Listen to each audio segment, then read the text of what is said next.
you're looking to buy a home in San Antonio, San Antonio's home inventory is up compared to other parts of the country. Additionally, median home prices are lower than some of the city's Texas counterparts. For more on these numbers, we spoke with an expert from Realtor.com to break down what it all means for you. This morning, I'm joined by Joel Berner from Realtor.com. Good morning. Thank you so much for joining us, giving us your time. Thank you so much for having me.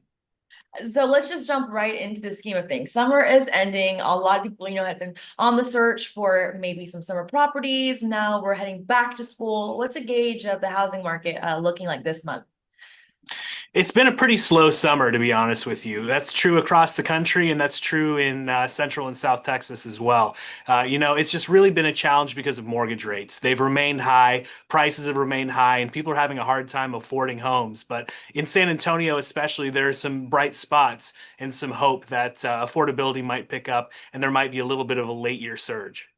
For sure. And double backing off your statement of affordability, people love San Antonio for that reason. How does that compare to maybe more desirable places? Yeah, so the median price in San Antonio is about $340,000 right now, and that's about $100,000 lower than the national median. So, really, San Antonio is a bastion of affordability, not only because prices are low, but because incomes are relatively high compared to those prices. So, it's a great place to buy a home for the people here to be able to afford it and have a monthly payment that doesn't stretch out their budget too much. And if mortgage rates come down at all, that'll only get better. What is it looking like for those who possibly buy a median, mortgage rate, or maybe someone who's renting? What does that renter price look like? Yeah, so the median rent in San Antonio is about $1,250 right now, which is significantly lower than a mortgage payment.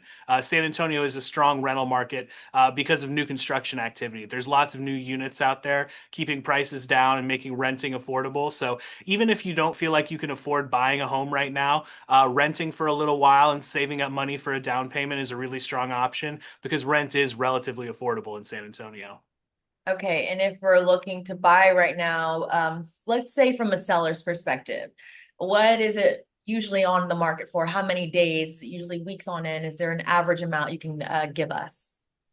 Yeah, so right now it's kind of in the 50 to 60 day range. San Antonio is a little bit slower than the national average, but this varies widely from market to market. So, in some places of the country, especially in the Northeast, homes are selling really quickly. And in lots of the South right now, things are a lot slower. And San Antonio, there's no exception to that. So there are a lot of options out there for shoppers in San Antonio, and they're spending longer on the market, which means that you have more opportunity to find a home that you're looking for and less of a chance that you're going to end up in a bidding war, which is really good news, especially with how the market was a few years ago.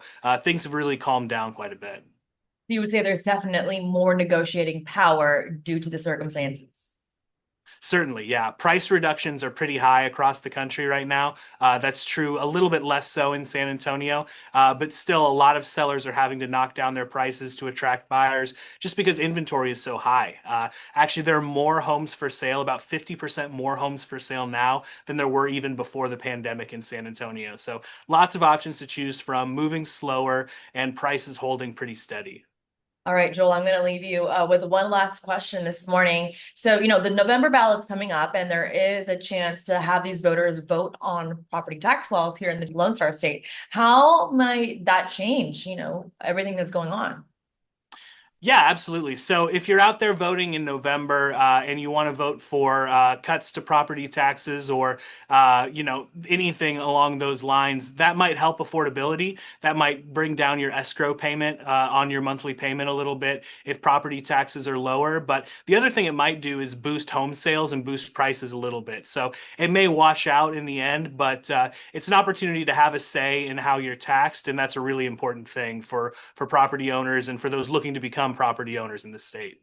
For sure. We thank you so much for your insight, and I hope to talk to you here again soon. And maybe we'll catch up again in November and see if the laws have changed or not. And we'll have a whole different conversation around then. I can't wait. Sounds great. Thank you.